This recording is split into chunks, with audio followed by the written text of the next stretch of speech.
Dolphins, Bills. Bills, minus 12.5, over under 49.5, a 12.5 point line. Divisions. We saw it last week with the Browns, Ravens, and clearly the Ravens just stomped on them. Dylan, you know how we feel, man. If the Dolphins are double-digit dogs, we almost have to take them blindly. Week 1 was bad. I'll hand up. It was a Colts team that we thought was going to be pretty good.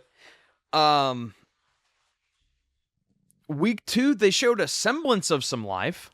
Yeah, not on that defense, though. Yeah, but that's never been what the Dolphins have been known for, if I have to give them the benefit of the doubt. It's usually you got to come back from behind and keep up and score 40 points. 12.5 points for a divisional game, Thursday Night Football. Bills defense, kind of sus. And that's something we talked about coming into this year when we did our NFL previews, was like, this Bills defense the last 2 or 3 years has not been what we're used to. Like the 2021 Bills defense is what I think of when I think of the Bills. 12.5 seems like a lot. On the Dolphins end, obviously you had, what's his name? Is it Teron Armstead? Left tackle that retired? Yes. I think Teron's how you say it. Teron Armstead. Patrick Paul stepped up in his place. He's allowed the 5th lowest pressure rate among left tackles this season. He's been a pretty good right tackle, though, with Tua. Well, yeah, but it's a piece. It's a piece, Karter. Okay, all right. I'm trying to talk you into Dolphins plus 2.5, and I think that's the play. Thursday Night Football, divisional game. 2.5. Did I say 2.5? I'll take 2.5. How about we take money line? Tua's on my brain. We were talking about Tua. 12.5. I like the Dolphins. No official bets, but if I had to take a side, I lean the Dolphins. I'll go quick Any here. chance to win? Oh, what? Any Dolphins chance to win? Yeah, any chance. Wouldn't be shocking. I think it'd be shocking. It'd be shocking. Go ahead, Karter. I like A-Chain props in this game as well. I think he's gonna have a big game, receiving, catch, like all over the place. I mean, this is an A-Chain game written all over it.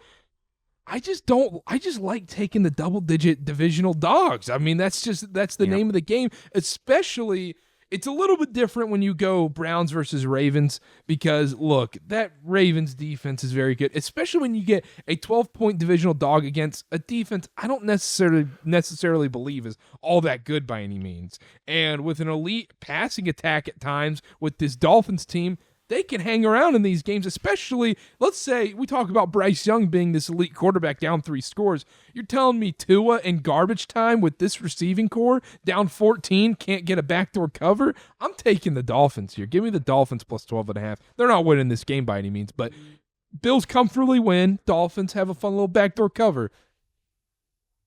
Let me start here. Dylan, you'll like this. Miami's last in the NFL in EPA per play allowed right now. No shocker there. Through 2 weeks, the Dolphins have a drop back EPA per play allowed of .478. The worst ever in league history last year was .241. I believe that's the stat. Ooh. So they're double as worse as they were last year. The worst last year was .241. So they're over double what the worst team in the league was last year at this through 2 games. So it's not great. Basically, that translates to the Dolphins secondary is one of the worst units in football, maybe of all time. You can't cover anybody. They legitimately can't cover anyone, and they've looked this bad against who? Daniel Jones and Drake May, who, don't get me wrong, are good quarterbacks, but they're not top 10 quarterbacks in the NFL. These are mid-tier quarterbacks that have been toasting this Dolphins secondary, and now they get Josh effing Allen. So yeah, I don't think the Dolphins are going to win this game at all. I think the only way they compete in this spot is it's kind of a shootout. You got to keep up against this Bills defense. This looks kind of lackluster so far this year. This scares me, but I'm with you guys. I think Dolphins with the points is the play here. They're not going to win, but they can keep up against this defense. Now, Bills might score 40 points. Burned on this one. Bills might score 40 points, but I do think Tua, Tyreek Hill against this Bills defense, they're going to put up some points. So I like the Dolphins with the points, but Bills to win. The Dolphins have called pass plays at the highest rate in the NFL this season. Does anyone want to guess what that rate is? Is it percentage? Percentage. 68. Okay. Karter? 69. Nice. 74.5. Oh, 74.5% of their plays are pass plays. Well, they have to. They're losing for 4/5 of the game. Yep. I'm going Dolphins here. Kind of like Now the what- over. I hate it. I hate it for Thursday night. I do And too. also What last scares season, me- A-Chain, I mean, he was catching the ball all over the place, running the ball all over the place. This Bills team, A-Chain's going to have a very, very nice game. Just want A-Chain's forced 12 missed tackles on 29 touches this year, 41.4%. Third highest rate in the NFL among players with at least 20 touches. I do love A-Chain receptions, Carter. I think that's a good call. The Bills' D hasn't been awesome, but the Dolphins' O-line has 3 players graded below 55 on PFF. So 2 is going to have to get the ball out quick, dump it off, slants, screens, things of that nature. Fantasy-wise in this game, quick minute, I like Tyreek Hill in this game. I think he's going to have a couple long catches. Oh. I think Tua is going to be looking down the field. Tyreek Hill, squeaky wheel gets the grease here. I think he'll have a few long balls thrown to him. And if they want a chance to compete with this Bills team, they're going to have to win in the shootout. So I think they're going to be taking some shots downfield. He looked pretty Bills good against the safeties. Pats, too. Yeah, Bills safeties are definitely the defensive players to attack. I would agree. Bishop.